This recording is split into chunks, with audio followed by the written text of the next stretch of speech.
Well, welcome back to Rise Exchange with me, Frank Omalape, in Abuja studios. Now, the United Nations Summit on Climate Change for 2024, known as COP29, ended in Baku, Azerbaijan, just about a week ago. But what are the key takeaways of lessons, challenges, and the path forward for Africa? Well, the continent that emits less of the carbon footprint but get the worst heat and far less financing for climate adaptation. That was the focus of the Africa Center Forum that featured Jake Levine, the U.S. resident or President's Special Assistant and Senior Director for Climate and Energy at the U.S. National Security Council. Levine was hosted on the show by Aubrey Hubre, a Senior Advisor at the Africa Center. Here's an excerpt. Over to you. Give us your thoughts and how the U.S. is thinking about this COP and outcomes for not only the African countries, but U.S.-African cooperation. Front and center is something called the New Collective Quantified Goal, also known as the NCQG. This, of course, is the successor to our $100 billion finance goal. And I want to put that into context, especially for folks who may not be in the minutia of all of the acronyms and word soup that is standard at a conference of parties. Recall that when President Biden came into office, developed economies were a day late and a dollar short. We had made a commitment in 2009 at the Copenhagen COP that said we would hit $100 billion of financing for developing economies by the year 2020. In his first speech at the UN General Assembly, President Biden committed to meeting that moment, to leading by example, and to showing what could be done in terms of mobilizing public finance for the purpose of catalyzing the private sector in financing for developing countries. He set an ambitious goal to quadruple U.S. financing to $11 billion per year. Last weekend, in the heart of the Amazon rainforest, the president announced that not only had we hit this goal, but we had surpassed it. Now, what does this mean for Africa? Well, it means a lot, because part of this goal is the work that our financing agencies, like the Development Finance Corporation, but also the Export-Import Bank, the U.S. Trade and Development Agency, the Millennium Challenge Corporation, the work of USAID, the work of the State Department, is doing with the private sector. And as a result of having set and met this goal, there are now hundreds of transactions that have transpired over the course of this administration that are mobilizing literally billions of dollars of investment activity every day. Let me just take a few examples from the last year. In Mozambique, DFC is providing a loan of $99 million to Central Electrica de Nemacha, along with an $80 million political risk insurance package for Globelec Africa Limited, which is supporting a 120 megawatt wind power project at the western border with Lesotho. This is the first Mozambican wind IPP to operate at utility scale. It will help to spur an industry. It will help to support exports into the Southern Africa power pool, and it will help to provide resilience and mitigation tools for the regional and national grids. Speaking of the SAP, DFC is also providing $40 million to Africa Green Co. for a liquidity facility that will enable it to establish a track record as an energy aggregator and trader. This will make IPPs more bankable in countries like Zambia, Zimbabwe, Namibia, also Mozambique, also South Africa, and others of the SAP markets. It is a truly innovative and catalytic transaction, an alternative to public utilities suffering from financial and operational strain. The electric sector is not the only story. DFC has also poured into the electric mobility sector with $10 million for the Kenyan bus company Basigo, another $10 million for the Kenyan digital lending company Mogo Auto, which leverages non-traditional data to underwrite EV loans for underserved customers. Elsewhere on the continent, this financing includes support for the important work of developing the value chains for the critical minerals and rare earths that we will need to power the clean energy transition and local beneficiation and development of local communities. This ranges from small technical assistance financings in Angola and Zambia to major infrastructure projects like the Balama mine in Mozambique or the Lobito Atlantic Railway in Angola, Zambia, and DRC. And the list goes on.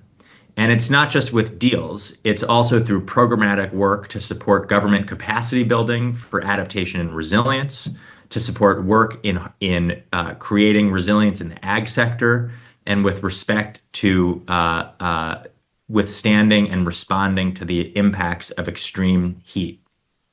So the US has led the way in meeting this 100 billion. We learned actually that we met the 100 billion in 2022. We surpassed it in 2023. We believe we'll surpass it again this year. And now we are rallying countries in Baku to develop the successor to this goal. In order to do this most effectively, we need to make sure that those who can contribute do contribute. And so we have been working closely with our counterparts around the world to be in a position to count some of the financing that they provide either through the MDBs, through other South-South collaboration for climate mitigation and resilience in Africa and in developing countries around the world. The number also needs to be both ambitious and realistic. I will leave that to our negotiators, but we believe that the two-tiered structure that is now in discussion, one that talks about a so-called inner layer of public finance that is mobilizing private capital and a so-called outer layer of all the remaining private capital flows, can help secure hundreds of billions of dollars in public finance that will help us move the markets to a place to reach the $1 trillion scale that we know the high-level expert group on climate finance has said we need in order to withstand the worst impacts and to meet the moment on keeping 1.5 degrees alive. There will be more to come, presumably very soon, and we'll all eagerly await that news from Baku. I wanted to highlight one other area of work underway at this COP and every COP, and that is the action agenda. This is, of course, the non-negotiated work, and it really means the work of the private sector, of governments, of subnationals, of nonprofits. This has become increasingly the main event at the COP in so many ways. It's become a marketplace of ideas, an exchange for trading deals and best practices. And I was just struck by some of what I learned at this COP. One example that I wanted to note was in the space of nature-based solutions and what that means for our critical defenses against climate change, our critical forests in Africa. USAID, for example, shared its work in the Democratic Republic of the Congo to distribute more than 500,000 coffee tree seedlings and to provide regular support for farmers living in areas at risk of deforestation, including around the borders of national parks. With this resource, farmers can grow and harvest coffee under tree cover, meaning that forests stay intact while communities prosper. At the same time as this was working in Baku, the experience of tech, business, and investors was having a similar conversation in another critical rainforest basin, the Amazon. And they were sharing knowledge in standing up major carbon market transactions that are now supporting literally hundreds of millions of dollars of investment to reforest and regenerate degraded lands throughout Brazil, including with the support of $37.5 million from the DFC to a Brazilian company called Mombac, which has created a bankable carbon credit offtake for Microsoft, Google, others in the form of these reforestation credits. So lessons are being learned and shared, and that is the importance of the action agenda. I will conclude with just two final observations.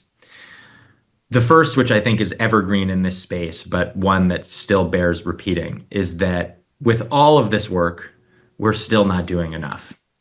On my last official trip at DFC, I had the chance to visit Malawi to help push a major solar and storage deal over the finish line.